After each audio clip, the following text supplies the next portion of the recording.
saya akan menjelaskan materi tentang minyak bumi. Yang pertama kita ketahui dahulu yaitu apa itu minyak bumi. Minyak bumi adalah suatu campuran yang terdiri dari berbagai senyawa. Komponen utama penyusun minyak bumi adalah senyawa hidrokarbon dan sedikit senyawa nitrogen. Minyak bumi ini berasal dari makhluk hidup, hewan ataupun tumbuhan yang terkubur selama jutaan tahun. Dia mengalami pelapukan dan berbagai proses sehingga kemudian dia terbentuklah minyak bumi ini. Yang pertama kita membahas komposisi minyak bumi. Komposisi minyak bumi terdiri dari senyawa hidrokarbon dengan jumlah 90-99%, yaitu contohnya alkana, sikloalkana, senyawa aromatis. Lalu komposisi minyak bumi ada senyawa belerang dengan jumlah 0,1-7%, senyawa nitrogen 0,1-0,9%, senyawa oksigen 0,1-0,4%, dan organel logam dengan jumlah sedikit.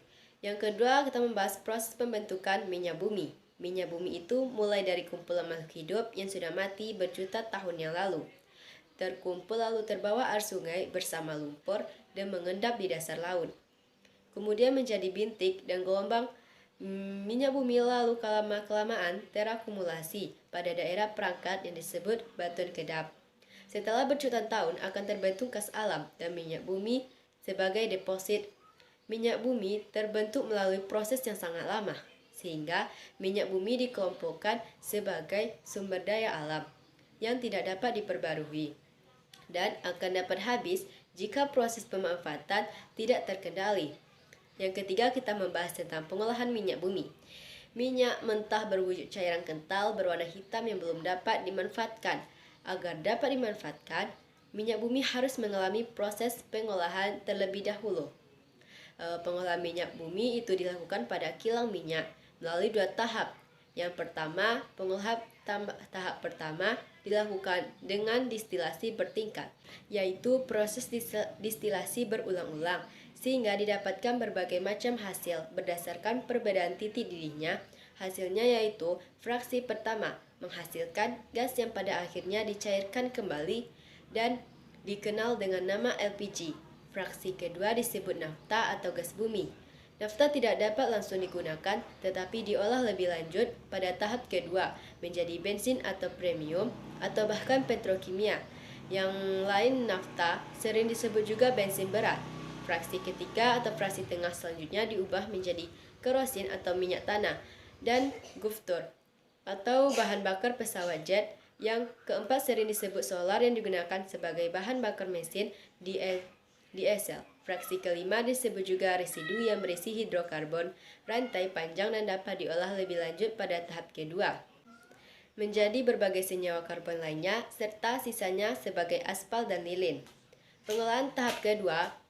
Pada pengolahan tahap kedua dilakukan berbagai proses lanjutan dari hasil penyulingan pada tahap pertama.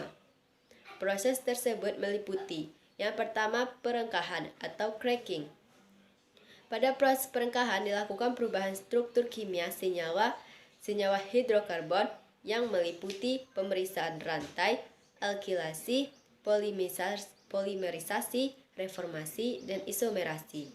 Yang kedua proses ekstraksi, yaitu pembersihan produk dengan menggunakan pelarut sehingga didapatkan hasil lebih banyak dengan mutu lebih baik. Yang ketiga proses kristalisasi, yaitu proses pemisahan produk-produk melalui perbedaan titik cairnya.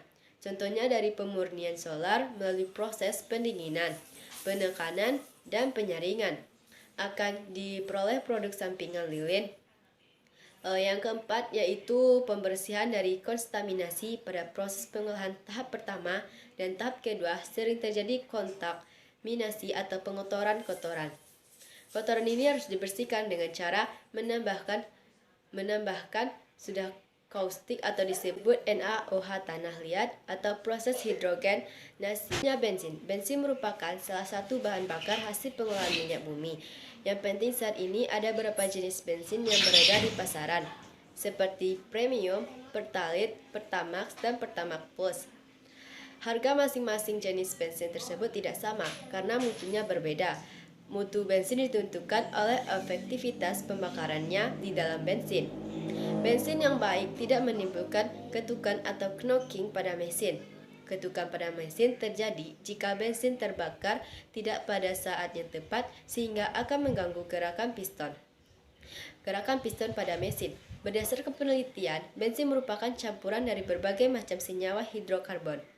Oleh karena itu, dilakukan penelitian untuk menentukan senyawa manakah yang paling efektif digunakan sebagai standar dalam menentukan mutu bensin. Ada angka yang digunakan untuk menunjukkan mutu bensin ini. Disebut angka oktan atau bilangan oktan. Semakin tinggi angka oktan bensin, semakin baik mutu bensin tersebut. Selanjutnya, membahas dampak pembakaran bahan bakar. Pembakaran bahan bakar minyak akan menghasilkan gas-gas sisa pembakarannya. Kandungan utama bahan bakar minyak adalah hidrokarbon, serta sedikit senyawa belerang, nitrogen, dan oksigen. Dampak bahan bakar terbagi menjadi 4. Yang pertama, gas karbon dioksida merupakan gas rumah kaca yang dapat menyebabkan pemanasan global. Kedua, gas karbon monoksida yaitu dapat mengganggu fungsi hemoglobin dalam mengikat oksigen. Akibatnya, pada kadar tertentu dapat menyebabkan kematian. Yang ketiga, keluarga jika terhidup dapat merusak alat pernapasan. Yang keempat, hujan asam. Hujan asam terjadi ketika nitrogen oksida dan sulfur dioksida dari asap pembakaran minyak bumi dan gas alam naik ke permukaan atmosfer dan bereaksi dengan uap air. Reaksi ini mengakibatkan terbentuknya asam nitrat dan asam sulfida di awan hujan. Hujan asam berbahaya karena mengakibatkan korosi atau pengkaratan pada logam. Hujan asam juga dapat mengakibatkan kerusakan pada tanah. Baiklah, sampai di sini dulu. Kalau ada salah dan janggal mohon dimaafkan. Saya ucapkan wassalamualaikum warahmatullahi wabarakatuh.